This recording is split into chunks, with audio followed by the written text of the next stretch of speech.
Ok, gravação iniciada. Carol, eu deixo você se apresentar, né? Fique à vontade com a nossa turminha. Obrigada, Juliana. Quero agradecer primeiro aí o convite, né, por apresentar essa palestra hoje, aí falar um pouquinho dessa minha área, que é a parte de cosméticos, mas é a parte de cosméticos capilares. Então, normalmente quem vem para a disciplina, né, ou vem para essa área de cosméticos, vem sempre pensando em pele. E aí hoje a gente vai ver um pouquinho de um outro mercado que é fundamental, que é super importante, que tem crescido bastante, que é a parte da cosmética capilar. Então, agradeço o convite, agradeço vocês por estarem aqui.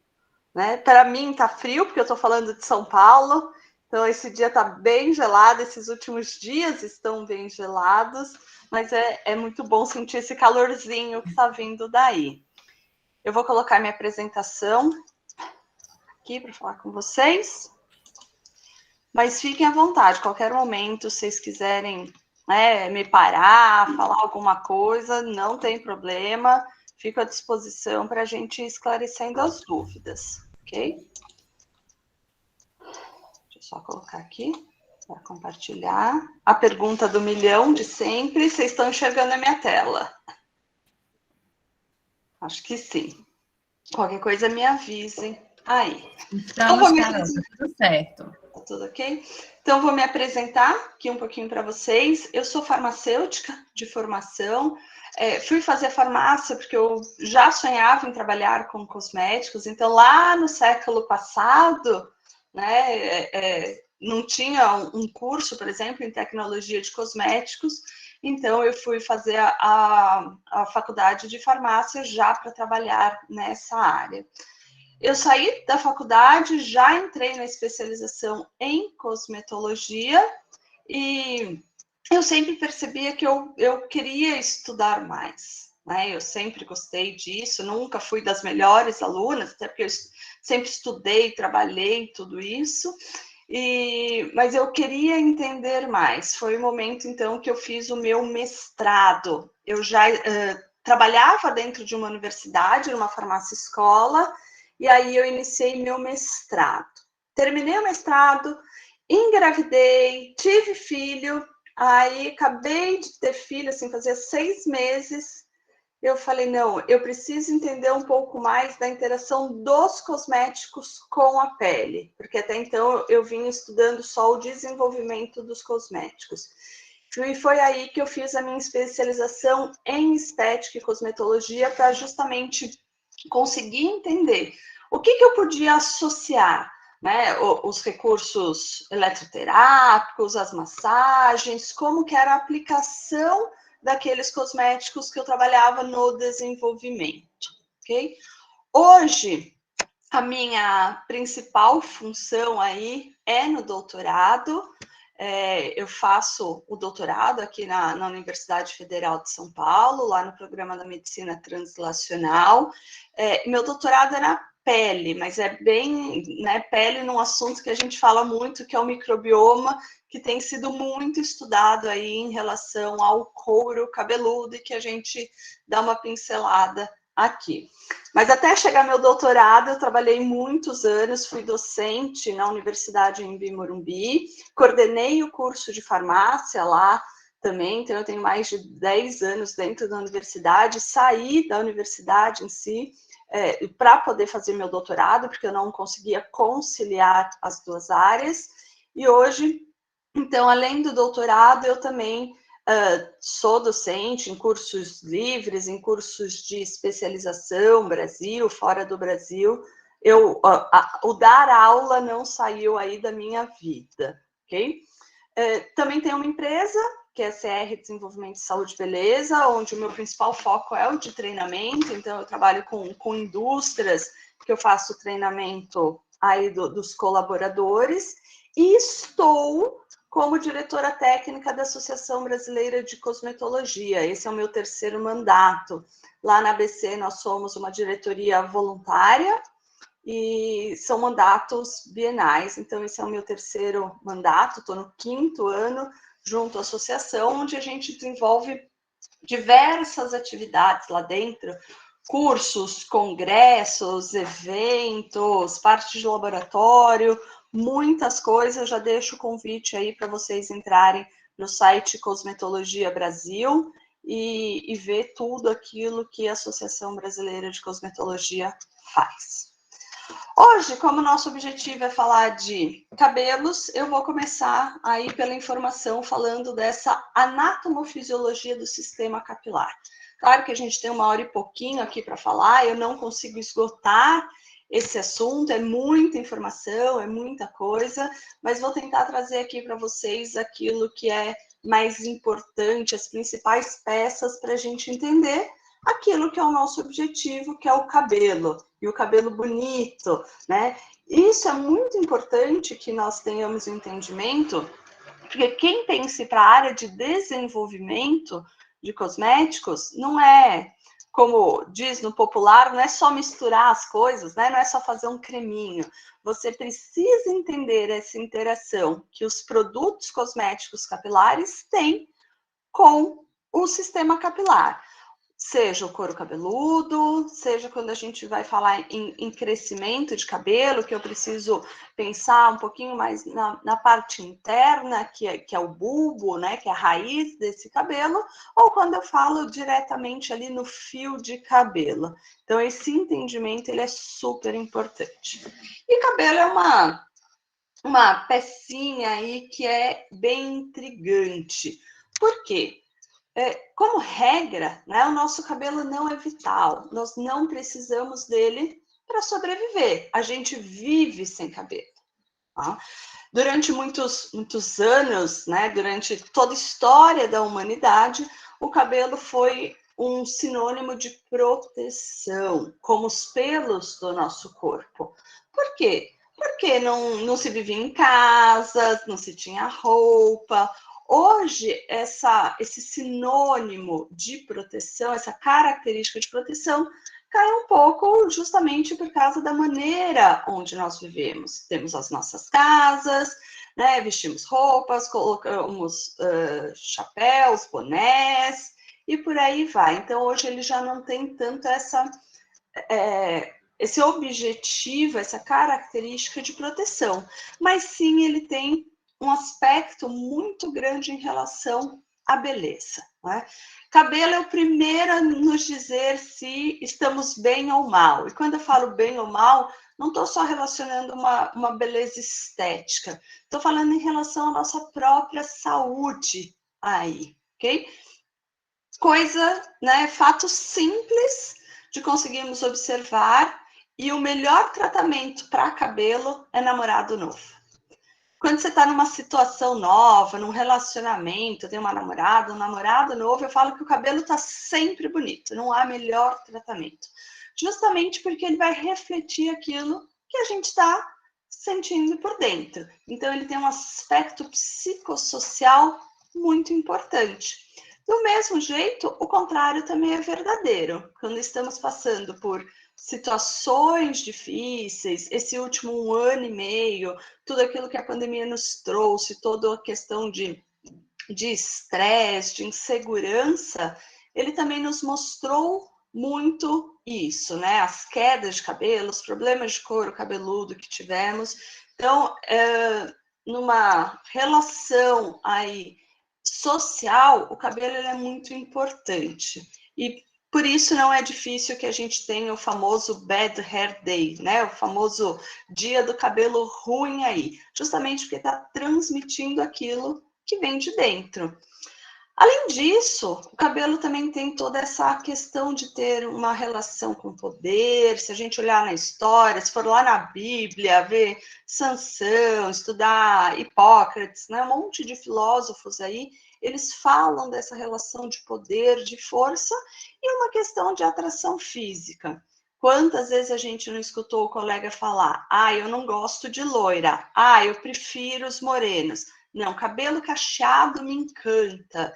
Então, a gente tem gostos que são diferentes aí, e isso faz com que seja um dos fatores que nos atraiam. né? Além de nos mostrar as diferenças entre idade, sexo, raça, tudo aquilo que a gente pode imaginar e que a gente percebe. É fácil ou fica tranquilo quando a gente vê, por exemplo, um japonês de um afrodescendente, tá? Então, são traços que nos mostram. Acho que agora nas Olimpíadas, quando a gente começa a assistir essas Olimpíadas, a gente já fala, acho que esse daqui é de tal região. Não precisa nem ser de um país específico, mas a gente já começa a diferenciar as regiões aí, conforme o tipo de cabelo, porque isso está na genética. E da onde que vem esse cabelo, né? Embriologicamente, o folículo pilosebáceo, por que eu estou falando de folículo pilosebáceo para falar de cabelo? Então, acho que a primeira coisa é a gente pensar que cabelo é um pelo, né? Com diferentes características, mas é um pelo que recobre a área da cabeça, como a gente tem pelos diferentes em área de braço, em axila, em região genital, e aí vai pelo resto do corpo. E quando eu falo no folículo pilosebáceo, é porque o pelo está sempre ligado a uma glândula sebácea, ou na maioria das vezes esse pelo está ligado a uma glândula sebácea, né? Nosso corpo inteiro é recoberto de pelo.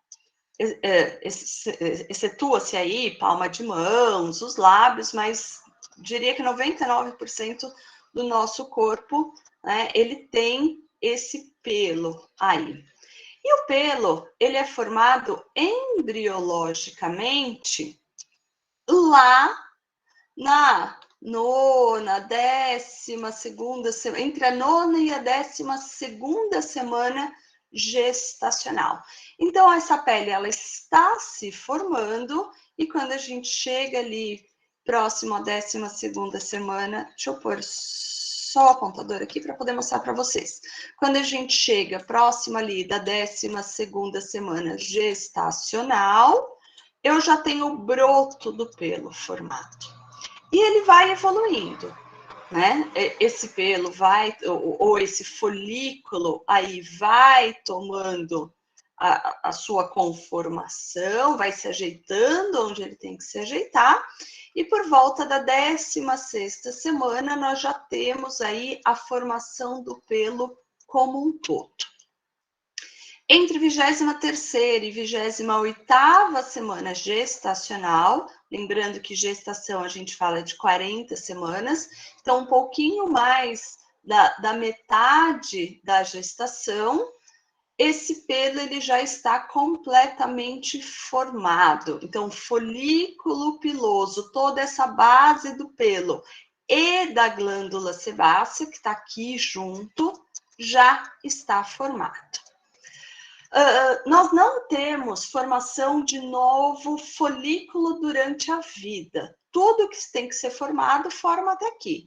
Vamos colocar 28 semanas? Vamos colocar 30 semanas, dá um tempo aí para os mais atrasadinhos, né? Então, durante a gestação, todo folículo é formado. Eu não tenho nova formação durante o nosso tempo de vida aí pós-uterina, ok? Então, toda vez que a gente fala, eu vou estimular, eu quero crescer cabelo, eu quero ter mais cabelo, eu só consigo estimular aquilo que foi formado embriologicamente. Se eu não tenho folículo, eu não consigo mais formar durante a minha vida pós-uterina. O que é interessante aqui? Né?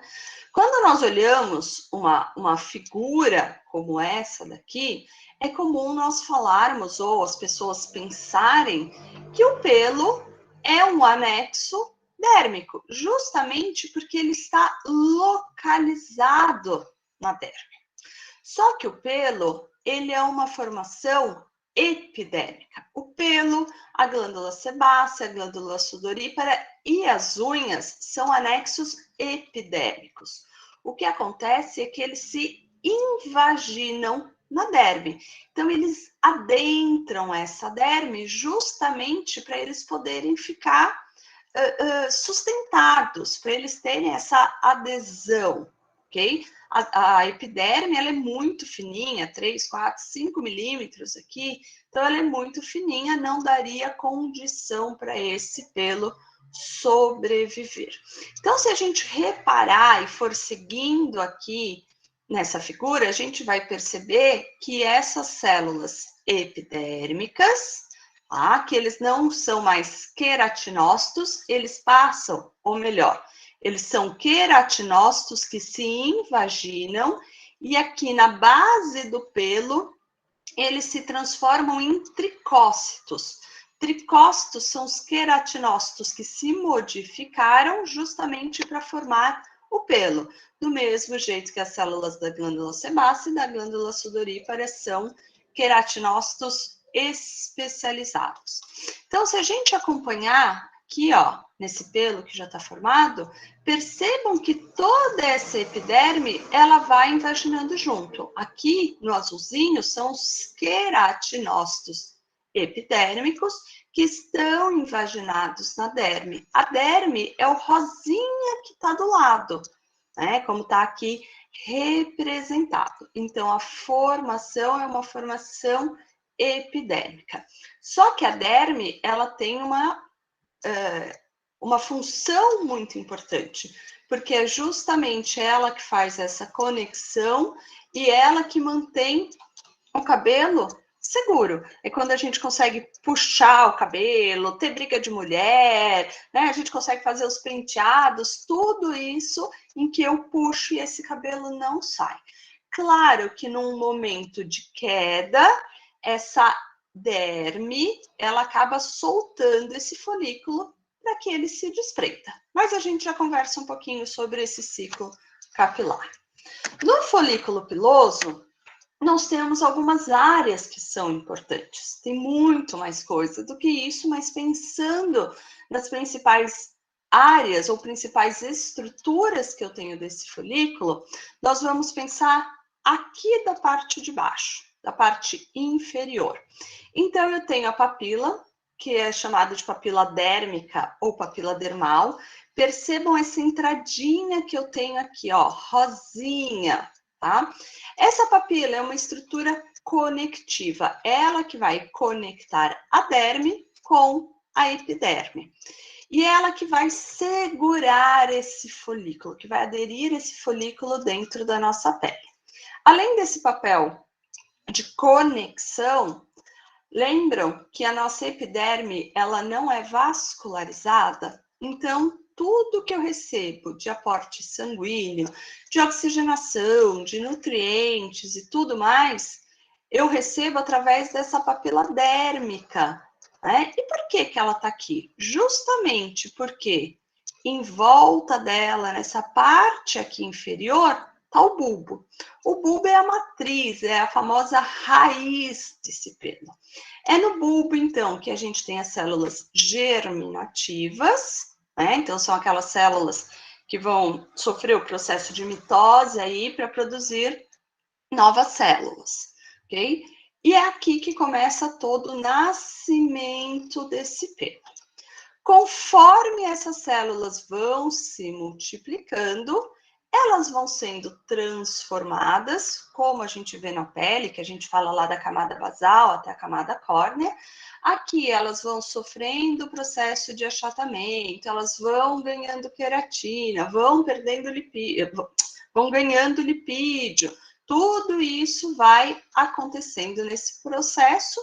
E essas células, então, do bulbo, conforme elas vão sendo produzidas, as células vão sendo direcionadas no sentido da saída desse pelo, ok? Todo esse segmento chamado de segmento inferior, que é um pouquinho mais do que esse círculo que está aqui mostrando, então ele vem mais ou menos até essa região, é uma região que vai acontecendo a diferenciação. Aqui que o pelo vai sendo formado e criando aquelas estruturas, se dividindo anatomicamente naquilo que a gente já fala, que é a medula, o córtex e a cutícula. Quando esse pelo chega aqui nessa região chamada de istmo, eu não tenho mais a formação de novas células, tá? tudo aquilo que tinha que acontecer, que tinha que se diferenciar, já aconteceu. No istmo, nessa região, ocorre apenas a concretização do processo de queratinização. Agora sim, eu tenho células anucleadas completamente queratinizadas. E quando a gente sobe mais um pouquinho, eu tenho a região do infundíbulo. Então, a partir do momento que eu chego aqui na glândula sebácea e eu ultrapasso ela, não há mais queratinização, não há mais formação de nada. A única coisa que acontece é que esse sebo aqui da glândula sebácea, ele passa a lubrificar esse fio de cabelo para que ele possa se exteriorizar. Por que lubrificar? Como a gente vai ver, a queratina é formada de diversos aminoácidos. E aí, nos aminoácidos, eu tenho aminoácidos que são polares, então que são hidrofílicos. Eu preciso lubrificar, ou seja, criar uma capa hidrofóbica para que esse cabelo, como a nossa pele, tenha uma permeabilidade seletiva. Ele precisa gerar essa hidrofobicidade para que esse manto lipídico proteja as células de queratina, que é quem, né, dá a estrutura realmente para esse cabelo. Opa, desculpa. Só um pouquinho, porque ele ficou louco aqui, tem horas que ele trava. O ruim de quando a gente liga esse laser é que tem horas que ele enlouquece. Bom, o cabelo está formado. O cabelo vai estar sempre do mesmo jeito na nossa cabeça? Não, não é? Por quê? Nós temos diversas fases de crescimento do cabelo. Aqui eu coloquei aquelas fases que constam para a gente na literatura clássica. Tá? Se pegar um livro de dermatologia, você vai ver geralmente essa nomenclatura. Hoje a gente já tem alguma atualização. Mas para a gente pensar aqui nessas fases principais. Por que eu estou falando em fase? Porque o nosso cabelo, né, o nosso pelo do nosso corpo inteiro, mas aqui nosso objetivo, o nosso cabelo, ele cresce num modelo que a gente chama de mosaico. O que é isso? A gente não é cobra. Não é que cresce tudo junto e cai tudo junto, como acontece com a pele da cobra. A gente vai tendo um crescimento em mosaico, então onde alguns fios estão nascendo, outros estão numa fase de repouso, outros estão caindo, e isso vai acontecendo ao longo da nossa vida toda, ok? A fase anágena é a fase de crescimento realmente do cabelo. Então, esse folículo piloso, ele está recebendo estímulos, né, hormônios, por exemplo, fatores de crescimento, e que fazem com que esse fio ele vá crescendo. A literatura fala que tem um crescimento de 2 a 6, até 8 anos, a literatura mostra isso. Mas na vida real, né, na vida como ela é, a gente percebe que esse período de crescimento pode até ser maior, ok? No que essa fase anágena ela é caracterizada? Por intensa atividade de mitose. Então, as células estão se desenvolvendo, estão formando células novas e esse fio está em crescimento. Quem são esses fios em crescimento? A maior parte, cerca de 80% dos folículos estão nessa fase, ok? Depois que esse cabelo cumpre o seu período de crescimento, ele entra naquilo que a gente chama de fase catágena. O que é isso? Agora, aquela matriz celular, ela para de crescer. Ela entra num período de repouso, tá? Então, ela passa a se desprender daquela papila dérmica e ela passa a vir no sentido da superfície. A literatura mostra que, em média, entre o desprendimento, tá? Entre o cessar a fase de crescimento e o desprendimento do cabelo, então, entre essa fase catágena e a fase telógena, a gente tem mais ou menos 90 dias para que isso aconteça. Então, não é assim, vamos parar tudo agora. Não, as células, né, elas começam a parar de crescer, vão recebendo estímulos ali para que aquela papila dérmica se solte, e aí o cabelo vai vindo até a superfície, até que chegue o momento que realmente ele se desprende, tá?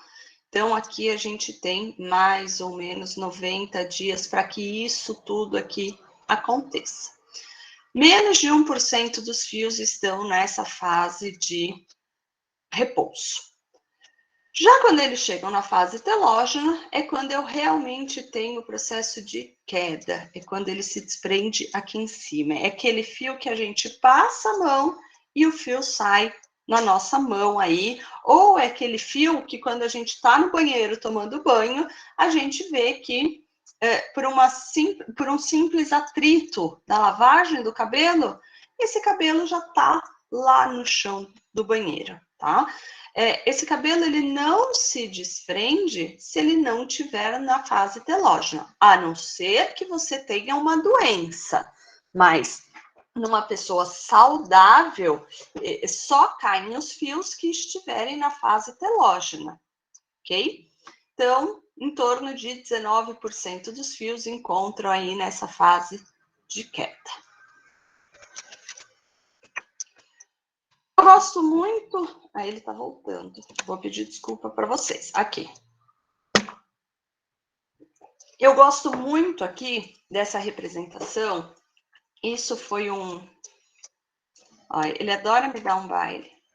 Isso foi até um trabalho realizado na pós-graduação lá na Embi Morumbi, quando eu dava aula, e ele foi coordenado pelo doutor Ademir Carvalho Leite Júnior, que é um dos maiores especialistas em cabelo que a gente tem no Brasil, e que ele nos mostrou, né? Ele foi aqui vendo quais são os fatores que podem influenciar nesse ciclo de crescimento. O crescimento ele é igual durante todo o tempo de vida? Não, né? Porque a gente tem tudo aquilo que a gente chama de expossomas, né? Os fatores internos e os fatores externos que podem influenciar nessas fases. Como eu falei, aqui é um dado da literatura que é uma média, mas a gente tem diferenças ao longo da vida. Então, quando a gente nasce, logo o cabelo da criança cai, quando ela ainda está naquela primeira infância. Depois, esse cabelo que vem nascendo, ele passa a ter um ciclo de crescimento, nessa cor mais dourada aqui, mais castanho, esse ciclo é maior. Quando ele chega na vida adolescente, na fase da adolescência e entra na fase adulta, esse ciclo de crescimento também é maior. Por quê? Porque esse crescimento dos cabelos, eles têm um fator hormonal e hormônios sexuais que eles estão muito envolvidos para esse crescimento. Claro que tem hormônios da tireoide, tem outras situações nutricionais, tudo isso que vai influenciar. Mas aqui mostrando, né, como uma pessoa saudável, na fase adulta, o tempo de crescimento desse cabelo é muito maior. Já quando a gente chega ali no idoso, né, essa fase de crescimento diminui, justamente por causa dos fatores hormonais, tá? Então, é muito comum que a gente escute, por exemplo, assim, pega uma avó, uma tia tua que fala assim, agora o meu cabelo não cresce, ou eu tenho muito pouco cabelo. Quando eu tinha 18 anos, o meu cabelo era super comprido. Sim, realmente isso está certo justamente por causa dessas influências que nós temos ao longo de toda a nossa vida. Então, o ciclo de crescimento, ele não é igualzinho durante toda a vida. E aí, a gente passa a pensar um pouquinho, mas se você está me falando que com 18 anos, com 20 anos, quando eu entro lá na fase adulta, o meu ciclo de crescimento é maior, o meu tempo, a duração da fase anágena é maior. Por que que eu tenho visto tantas pessoas com quedas de cabelo? Ou vamos colocar um exemplo fácil de se ver, tantos adolescentes, né, jovens adultos aí, entre 20 e 30 anos, com queda de cabelo. Muito comum a gente ver os homens com as entradas aí. É nisso que eu gosto muito desse artigo, em que o autor nos fala que o avanço das civilizações contribuiu para problemas de perda de cabelo. Por quê? Justamente por causa daqueles expossomas. O estresse, a poluição, o tabagismo, a má alimentação, porque apesar da gente ter uma quantidade de alimentos muito grande, o valor nutricional que esses alimentos têm é baixo. Tá? Então, a gente tem diversas mudanças que foram acontecendo ao longo dos anos e que contribuíram para esses problemas, principalmente o avanço das alopecias, da diminuição ou da perda total dos cabelos. E esse mesmo autor ainda nos fala que qualquer desproporção ou perturbação do funcionamento equilibrado do sistema capilar é evidência de sua patologia. E aí que vocês podem estar me perguntando, né? Mas, Carol, a gente está falando de cosméticos, por que você está falando de patologia? Porque o cosmético é sempre o primeiro a tratar qualquer tipo dessa patologia, ou, né, esses distúrbios, como a gente prefere chamar. Por quê? Você tem uma caspa, você tem uma inflamação no couro cabeludo, uma coceira, você começa a ver a queda desse cabelo, primeira coisa que você faz é ir numa perfumaria, numa drogaria, né, ou no supermercado e comprar um cosmético para esse tratamento. Até porque, às vezes, essas disfunções, elas não são tão perceptíveis a olho nu, ok? Então, o cosmético é um aliado muito grande aqui, quando a gente fala nesses problemas capilares que nós temos hoje na atualidade.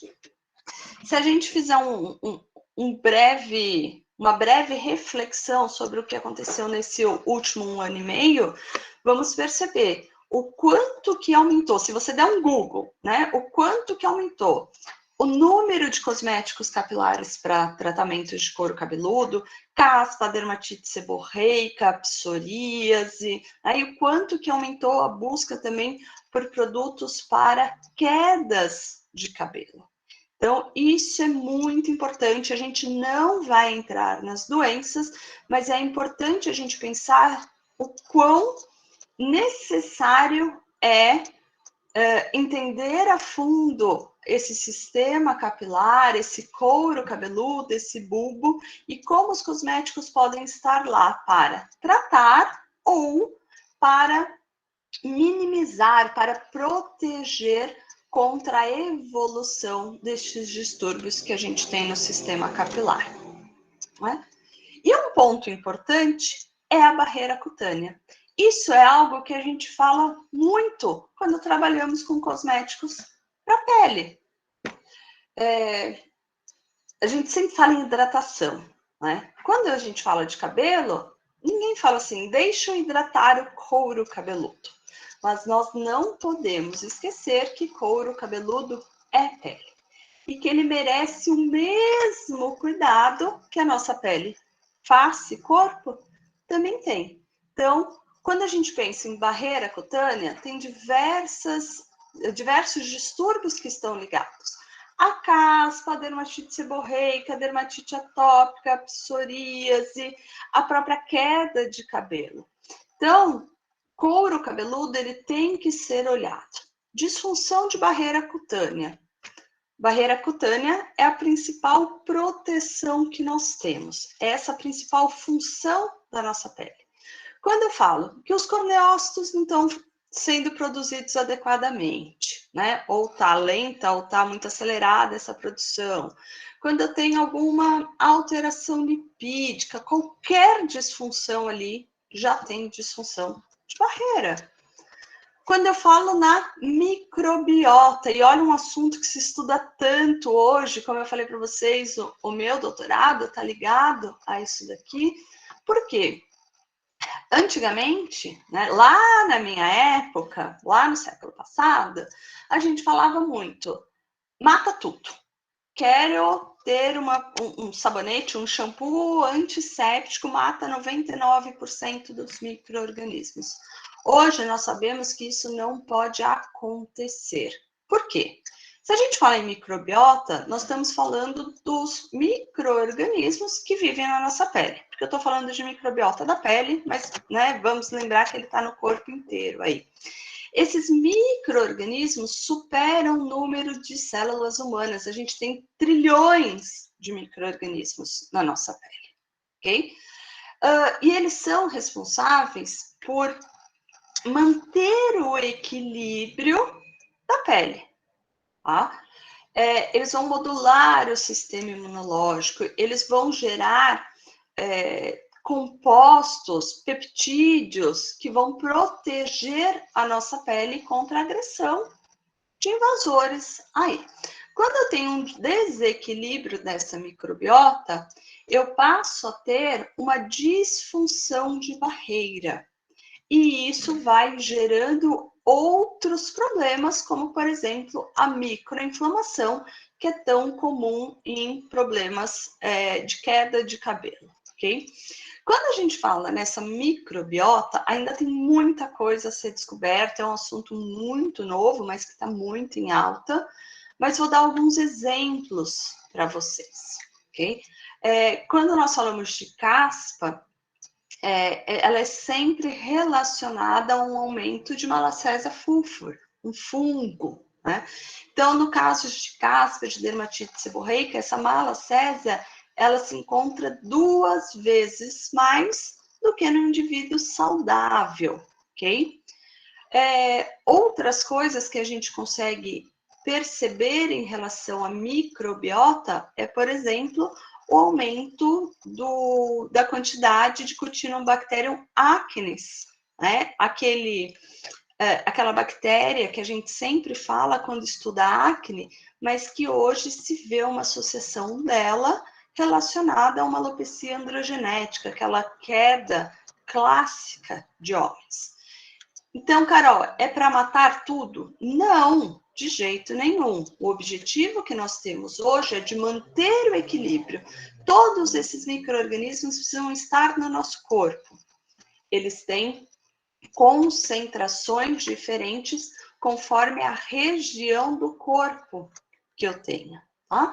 Mas eles precisam estar em equilíbrio. Qual que é o nosso objetivo no desenvolvimento de cosméticos hoje? Não é matar tudo, é dar condições para que aqueles micro-organismos que sejam bons aumentem e que eles mesmos matem aqueles micro-organismos que não são bons para aquela determinada região do corpo.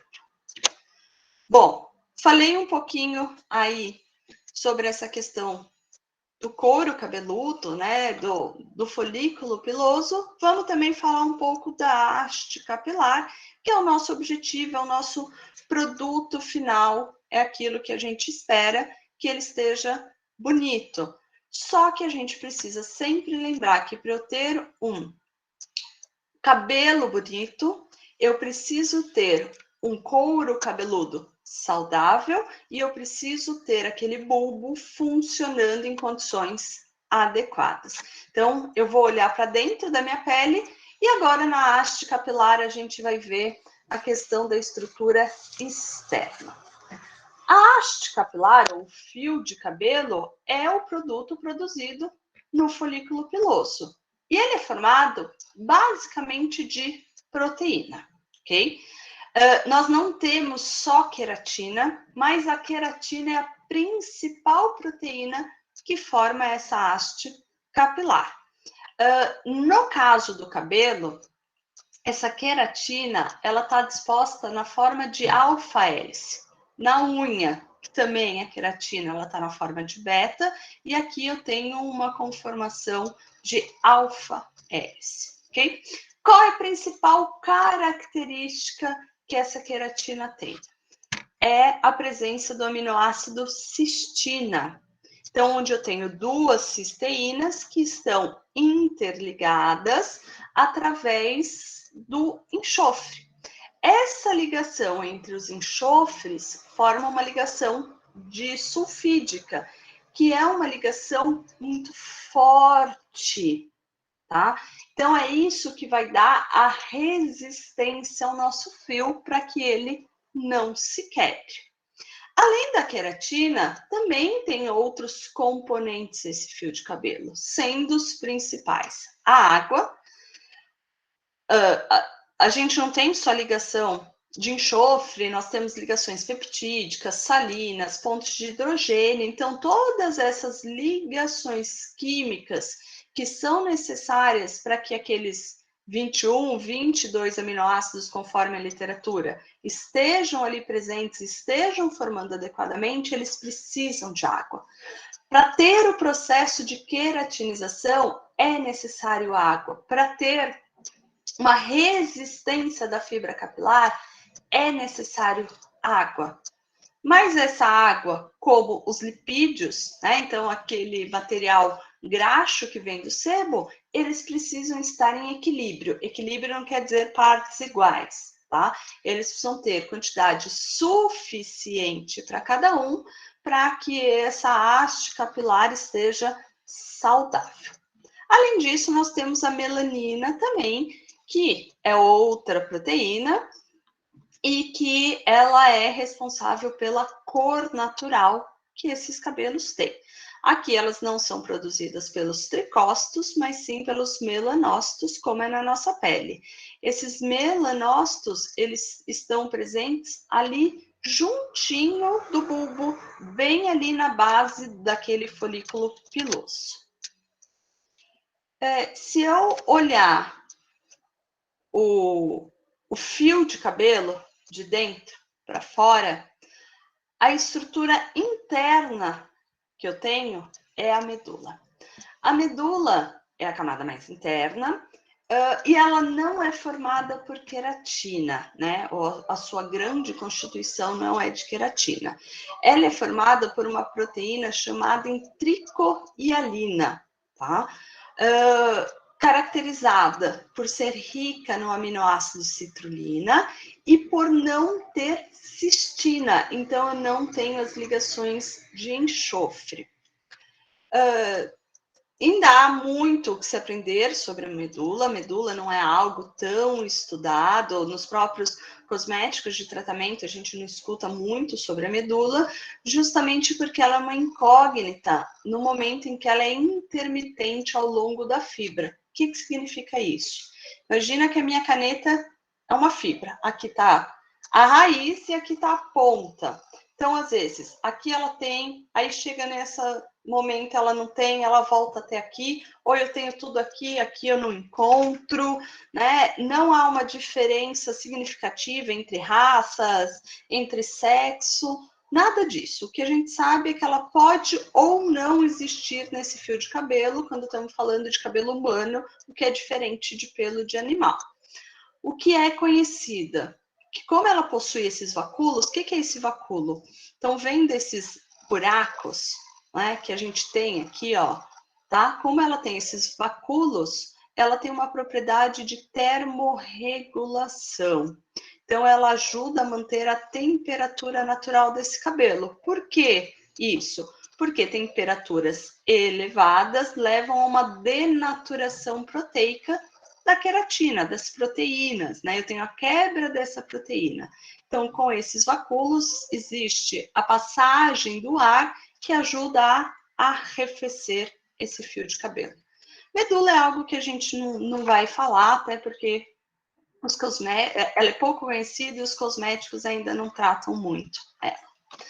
Quando a gente passa para o córtex é a parte intermediária, é a principal estrutura que eu tenho desse fio de cabelo. E ele é responsável pelas propriedades mecânicas desse fio. O que são essas propriedades?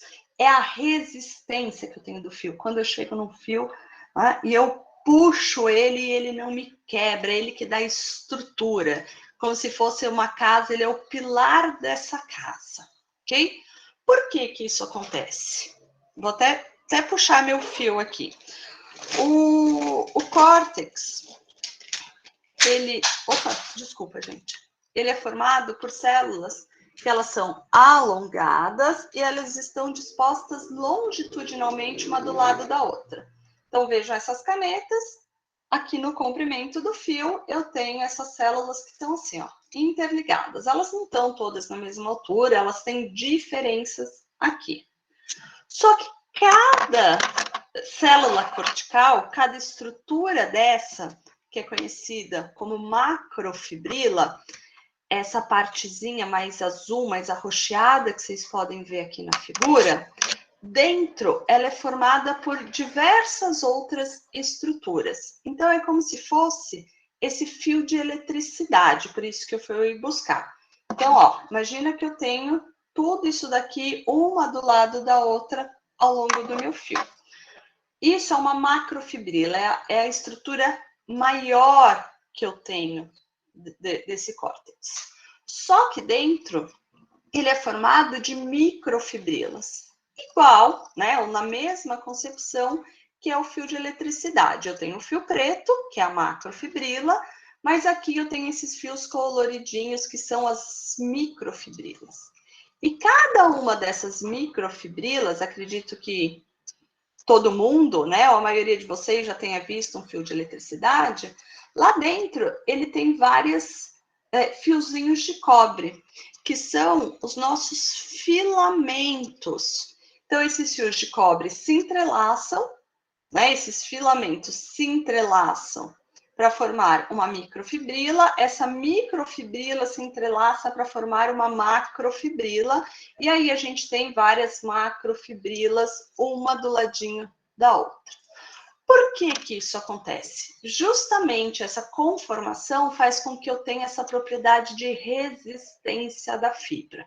Vamos pensar na nossa casa? Se vocês têm aqueles varais, que são varais de plástico, de corda, né? Quanto que pesa um varal desse? Muito pouco. Só que se a gente atacar um edredom molhado lá em cima, ele não tem resistência para segurar esse edredom molhado? Sim, né? Ele aguenta isso. Justamente porque aquele fiozinho lá do varal, ele está disposto nessa mesma conformação, como são as cordas, né? Às vezes a gente não vê um carro puxando o outro através de uma corda no meio da rua, está fazendo um reboque, justamente por esse entrelaçamento que eu tenho dessas fibras, e que são fibras com alto teor de enxofre. Então, elas têm ligações muito fortes aqui, e que permitem que eu tenha essa propriedade mecânica de resistência. Para vocês terem ideia, um fio de cabelo aguenta em torno de 100 gramas de peso, né? Se eu pegar um fiozinho de cabelo que não pesa nada, eu pendurar 100 gramas nele, ele resiste sem se romper, ok? Num estado natural, é claro. Além dessa resistência, o córtex também é responsável pelo perfil do cabelo. Se o cabelo é liso, se o cabelo é encaracolado, se ele é enrolado, o jeito que esse cabelo terá, ok? Além disso, ainda temos a melanina. Perceba esses pontos mais arroxeados aqui entre essas células corticais. Então, a melanina ela é responsável por dar a cor nesse fio, e a água e os lipídios que eu já comentei para vocês lá no slide anterior. Eu preciso de água para ter as ligações químicas e eu preciso de lipídios justamente para dar a hidrofobicidade. O fio ele pode absorver até 30% de água. Mais do que isso, ele passa a perder a sua característica e ele passa a se romper. Então, só para a gente fazer um pensamento breve aqui. Se eu preciso usar uma coloração no cabelo, eu preciso atingir a melanina. Eu vou colorir ou descolorir, quero mudar a cor, eu preciso atingir a melanina. Eu vou atingir esse córtex. Se eu quero mudar o perfil, o formato desse cabelo, eu preciso atingir essas microfibras. Então, eu vou atingir esse córtex. Se o córtex dá resistência a esse fio, qualquer procedimento de alteração de formato e de cor, eu altero essa resistência. O fio fica muito mais fragilizado, tendendo a se romper. Só que, vamos pensar que para ele chegar no córtex, ele vai ter que alterar a cutícula também, que é essa parte externa que eu tenho do fio e que a gente vai falar agora. O que é a cutícula? Diferente, a cutícula agora, ela tá disposta como se fossem telhas, tá? Então, ela tá ali sobreposta uma sobre a outra. 6 a 10 camadas que fala a literatura. Por que que ela tá nessa conformação? Justamente que, por ser a camada mais externa, ela tem a função de proteger o córtex, ok? E é a cutícula que vai nos dar toda a questão sensorial que a gente tem. Quando a gente olha para um cabelo e fala, nossa, esse cabelo tá bonito, nossa, que cor, que macio, que brilho, nossa, teu cabelo desembaraça tão fácil. Essas são todas características da cutícula. Percebam que na cutícula não tem melanina, mas ela me mostra a cor que está presente dentro do córtex, ok? Isso acontece justamente por causa dessas telhas, que têm que estar sobrepostas e elas têm que estar alinhadas umas sobre as outras. Se eu passo a ter diminuição daqueles lipídios, se eu passo a ter falhas nessas telhas, eu passo a ter um cabelo mais ressecado, mais poroso, que é quando eu sinto aquele fio de cabelo que tá super áspero, tá? Então, a cutícula, ela tem um fator sensorial, eu diria até não sensorial no sentido, né, é sensorial no sentido de tato, tá? Mas aquelas características organolépticas que a gente consegue perceber ali desse cabelo. Estou falando em cutícula como uma célula só, mas a cutícula ela é dividida, uma célula de cutícula ela é dividida em várias subcamadas que têm propriedades diferentes, mas que a gente vai pensar aqui, ó, nessa última camada, na camada mais externa, que é a epicutícula. Por quê? A cutícula é formada de queratina, mas essa epicutícula ela é constituída de produtos do sebo, sendo que o principal produto é o conhecido como 18-meia, ácido 18-metil-eicosanoico. Calma que isso não é prova de química orgânica, não vai cair esse nome aí na prova. Mas só para a gente pensar que como um lipídio, e eu estou generalizando aqui, tá? Ele está na parte mais externa da cutícula, então imagina que eu tenho duas células de cutícula que estão sobrepostas. Aqui eu tenho esse 18-meia, aqui eu tenho esse 18-meia. Sempre na área mais... Eu não consigo virar, não consegui. Sempre na área mais externa ali para proteger da agressão externa, ok? Esse lipídio, função hidrofobicidade. Não deixar que os produtos químicos, né, ou o próprio lavagem, o próprio sol, tudo aquilo do nosso dia a dia, entre no nosso cabelo, tá? Sem cutícula, o nosso cabelo vive, sem córtex, o nosso cabelo não vive, eles se quebram, eles se rompem. Olha aqui que legal essa figura desse livro, que ele mostra o mesmo fio de cabelo, quando ele está próximo ao scalpo, ao couro cabeludo, em que essa cutícula está disposta bonitinha aqui, ó, uma sobre a outra bonitinha. Quando eu vou vindo numa região mais distal, né, então eu vou fugindo aí de perto do couro cabeludo, eu vou me distanciando desse couro cabeludo, eu passo já a ter falhas nessa cutícula, como é o caso aqui, por exemplo, está bem visível, aqui está bem visível. Quanto mais eu me distancio do couro cabeludo, menos eu vejo a cutícula, e quando eu chego na ponta, essa ponta já está sem cutícula e esse córtex ele está exposto. Sem cutícula, o cabelo fica feio, fica poroso, fica áspero. Sem córtex, ele quebra. Bom, além dessas camadas, acho importante também a gente pensar que o cabelo tem um formato. E isso também vai influenciar muito na questão do desenvolvimento de produtos para tratamento ou para alteração do fio de cabelo. A literatura clássica classifica o cabelo conforme as regiões em que ele é encontrado.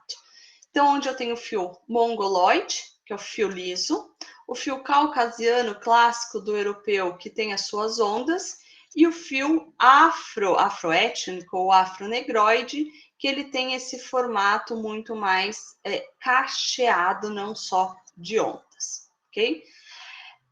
Essa é uma classificação clássica, como eu disse para vocês, mas que para a gente que desenvolve produto já não faz muito mais sentido. Eu gosto muito dessa classificação que foi introduzida em 2007 pelo grupo L'Oréal, ok?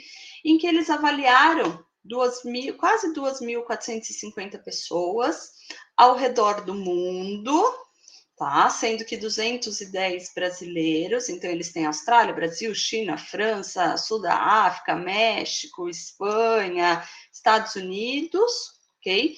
E eles foram vendo qual que é o diâmetro da curva, né? Quantas curvas ele tem mais que uma, tem duas. Eles foram vendo diversos parâmetros aí e eles chegaram à classificação de 8 tipos de cabelo. Do cabelo número 1, que é aquele cabelo mais liso, até o cabelo número 8, que é aquele cabelo que tem os cachos bem fininhos, ou a gente chama em formato de S ou de Z, aqui já é o que a gente fala que é em formato de Z, tá? Então, ele foi do cabelo mais liso ao cabelo mais cacheado. Isso traduz muito mais aquela classificação que nós temos hoje.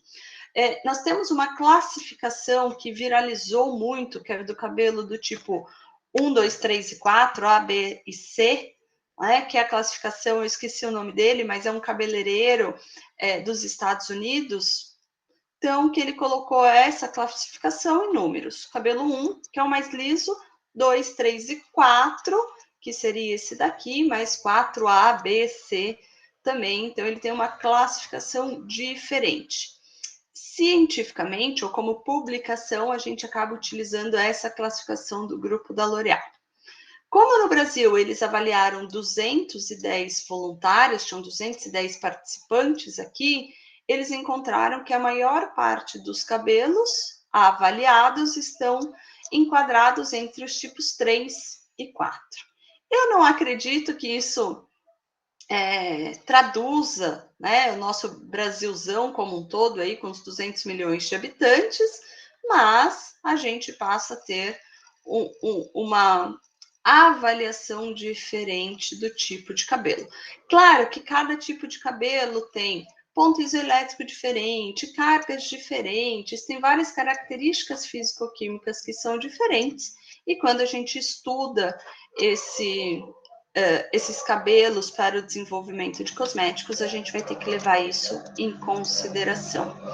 Aqui, só para mostrar para vocês, a hora que ele me ajudar e passar, aqui, ó, só para mostrar para vocês esse cabelo, a diferença de um cabelo caucasiano, então aquele cabelo europeu, como o meu, que tem essas ondas, e um cabelo afroétnico. O que muda, por exemplo? O cabelo caucasiano, ele tem muito mais camadas cuticulares, então ele tem uma proteção maior em relação ao afro. E ele tem uma elipticidade que é diferente. O que é isso? A elipticidade, ele calcula o eixo maior dividido pelo eixo menor. Percebam que no cabelo caucasiano é de 1,4, enquanto no cabelo afro é de 1,9, arredondando aqui. O que isso significa? Eu tenho a disposição das cutículas de uma forma muito mais uniforme nesse cabelo caucasiano, ok? Aqui é um pouquinho menor nessa altura, por isso que ele dá uma achatadinha. Só que percebam que no cabelo afro eu tenho uma falha cuticular muito maior. Olha esse lado, eu vou passar aqui em cima o cursor, mas já vou tirar. Percebe que aqui é muito mais fina essa camada de cutícula em relação a esse lado esquerdo inferior, por exemplo? É justamente nesse lado direito superior, que eu estou mostrando para vocês, que a camada cuticular é muito mais fina, é aqui que o cabelo faz a sua ondulação, né? Aqui que ele faz os seus cachos, e é aqui que ele se torna muito mais frágil, ele tem uma proteção natural muito menor. Eu tenho influência de produção de sebo, de disposição desse sebo ao longo da fibra, de carga negativa, que é muito maior. Tem vários outros parâmetros que são estudados, mas aqui só para mostrar para vocês um ponto que é justamente essa elipticidade, justamente devido àquela forma, vamos chamar assim, né? Na hora que o cabelo está sendo produzido, quais as características que eu tenho daquele folículo, então em qual direção, em qual condição esse cabelo será exteriorizado. Para a gente finalizar, eu vou falar para vocês que quando a gente for desenvolver um produto para o cabelo, né, ou para o sistema capilar, pense nele sempre como um todo. Não dá para eu pensar em um tônico para crescimento de cabelo e esquecer que vai deixar o cabelo, né? Ele vai agir, vai ter uma ótima permeação, vai chegar lá no bulbo, vai estimular as células de crescimento, vai estimular a fase anágena ali, mas ele vai ter um sensorial ruim, o cabelo vai ficar melado, porque esse cliente ele não vai utilizar, ele não vai ter uma adesão a esse tratamento. Do mesmo jeito que eu não posso pensar em desenvolver um alisamento ou um produto para tratamento da fibra, que vai deixar ele bonito, mas em contrapartida vai me dar uma dermatite de contato, vai me gerar uma queimadura no meu couro cabeludo, por exemplo. Ou como eu não posso ter um shampoo anti-caspa, que melhore a caspa, mas que deixe o meu fio de cabelo ressecado. Quando eu falo em cabelo, eu tenho que pensar nesse sistema capilar como um todo.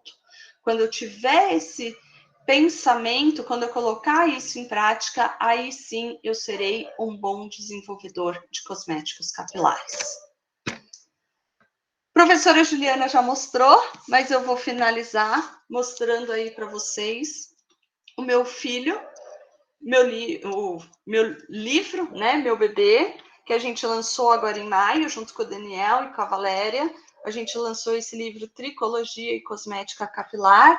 Então, ele fala sobre o sistema capilar, fala sobre as doenças, fala sobre os cosméticos de tratamento, sobre os cosméticos naturais, tem indicação de fórmulas aí para poder manipular. Então, quem é farmacêutico, são fórmulas cosméticas, pode fazer a prescrição disso. É um livro que a gente percebia muita falta aí no mercado cosmético, porque os livros, eles falam muito de área de pele, mas deixam o cabelo, fazem uma abordagem muito simplista aí para esse sistema capilar, né? E eles não são voltados para quem quer pensar nesse desenvolvimento como um todo, é só para aquele que está na bancada e não tem aquele olhar da aplicação, que hoje se faz tão importante essa conexão entre as áreas. Então, fica minha dica de leitura para vocês, professora Juliana já tem, e fica aqui a minha gratidão, professora Juliana, a todos os alunos, né, os estudantes que estão aqui assistindo essa aula. Foi uma palestra rápida aqui, mas para a gente conseguir introduzir esses conceitos do sistema capilar e dos cosméticos capilares. Espero que vocês tenham saído com uma visão um pouquinho diferente daquilo que vocês pensavam. Minha gratidão, e eu vou parar de compartilhar a minha tela, porque eu falei mais que o homem da cobra e nem deixei vocês perguntarem.